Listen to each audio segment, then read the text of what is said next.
आहेत ते तिथं माहिती आम्हाला आहेत हो ऐका हिंदी बोलो का हमारे हिंदी नहीं करना मराठी मैं विनर हूँ। सिडको में काम करता हूँ लैंड डिपार्टमेंट में। मेरा और मार्केटिंग का कोई रिलेशन नहीं है। धन्यवाद। मार्केटिंग डिपार्टमेंट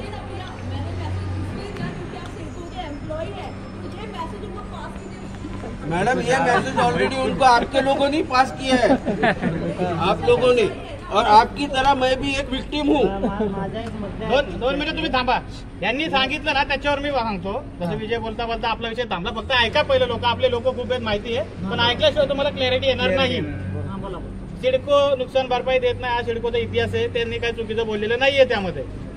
कधी त्यांनी कुणाला नुकसान भरपाई दिली नाही असे पोझिशन लेट त्यांनी कितीतरी वेळा दिलेलं आहे। त्यांचं ते पॉलिसीमध्ये त्यांचं ते आहेच ते, त्याच्याशी दुमत नाही। पण आपलं नुकसान झालंय हे आपण यांचा दुसरा पॉइंट की कोविडमध्ये 10% वाढवायचं हा नियम मोकळीकर आहेत त्यांच्या गाडीत बसून त्यांनी आम्हाला सांगितलं होतं। स्वप्नील होतं माझ्या बरोबर की ते बोलले होते। मी मागाशी काही लोकांना सांगितलं की दरवर्षी 10% वाढते, 20% वाढायचं होतं। कोरोना होता म्हणून तुम्हाला फक्त 10% वाढवले हे त्यांचं स्टेटमेंट होतं। त्यामुळं मैडम सुनिए ना, आप सुनेंगे तो पता चलेगा ना। हम लोग भी परेशान हैं। आपको लेके जाएंगे कभी जाएगा तो आप पहले सुनो, बाकी का लोग भी सुन रहे। मैडम 2 मिनिट रुको। तर हे त्यांनी असं सांगितलंय, यांनी सांगितलं हे आपल्यातलं चुकीचं नाहीये आणि आपल्याला काय त्यांनी सांगितलं म्हणून थांबायचं पण नाहीये। महत्वाचा पॉईंट हा आहे की हे सगळे विषय झालेत।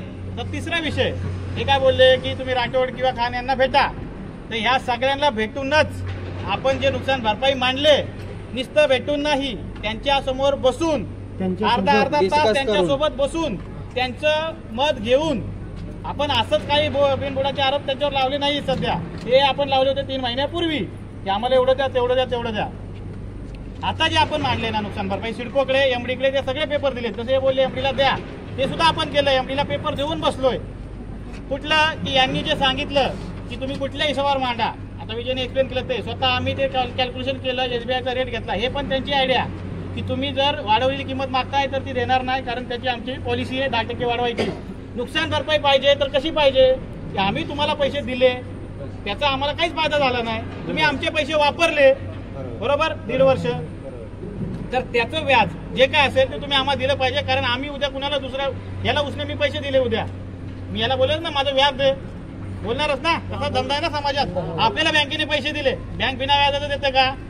तर सिडकोने तेच पैसे द्यावे आणि त्याचं कॅल्क्युलेशन हे सुद्धा ते मोकलीकर खान यांच्या सोबत बसून आम्ही केलं, सोबत बसूनच आपण केलेलं आहे। आणि एमडीला 4 वेळा पेपर दिले। आणि हे जे पेपर आहेत कसं नुकसान द्यायचं याचे पेपर कमीत कमी 3 ते 4 वेळा एमडीकडे, 2 वेळा मुख्यमंत्र्यांकडे पोहोचवलेत, 2 ते 3 वेळा खासदारांकडे पोहोचवलेत आपण।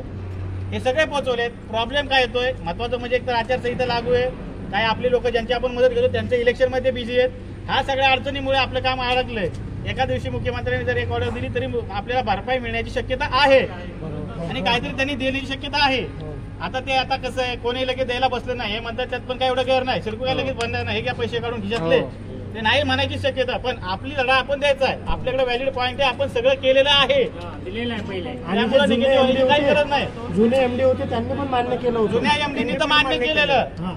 त्यांनी एवढं सांगितलेलं तुम्हाला हे पण गोष्टी नाही की हे जेवढे मिळतील तुम्हाला मान्य नसतील ना तर माझ्या गॅरंटीवर मी 5% वाढवून देतो। 7% देतो, कुणाला पण विचारायचं 5% माझ्या रेकॉर्ड माझ्या याच्यावर मी तुम्हाला अजून 5% वाढवून द्यायची येतो। बदली झाली त्याचा विषय आता काय आपल्या हातात नाही। ते नवीन एमडीने काय म्हणले की आम्हाला सगळं पहिल्यापासून पाहिजे, ते पण त्यांना आपण पुरवलंय। फक्त आता ते काय आचारसंहितेचा फायदा घेऊन सिडकोने काय केलं, बाबा घेताय तर घेऊ द्या पोझिशन, विषय मिळू द्या असं आम्हाला वाटतंय। तर त्यामध्ये आपल्या सर्वांचा पर्सनल निर्णय घ्यायचा की नाही घ्यायचं, तर ते निर्णय घ्या। हे आपल्यात आहे, तिथं आले त्यांनी त्यांचं मत मांडलं, त्याच्यावर वैयक्तिक निगेटिव्ह घेऊ नका। त्यांना सिडकोच्या विरोधात जाऊन काम करता मला पोझिशन नाही किंवा मी मॅनेजमेंटच्या विरोधात जाणार नाही। त्यांचं काम आहे तिथं, ते जाऊ शकणार नका जाऊ साहेब, आम्ही आहे लढायला।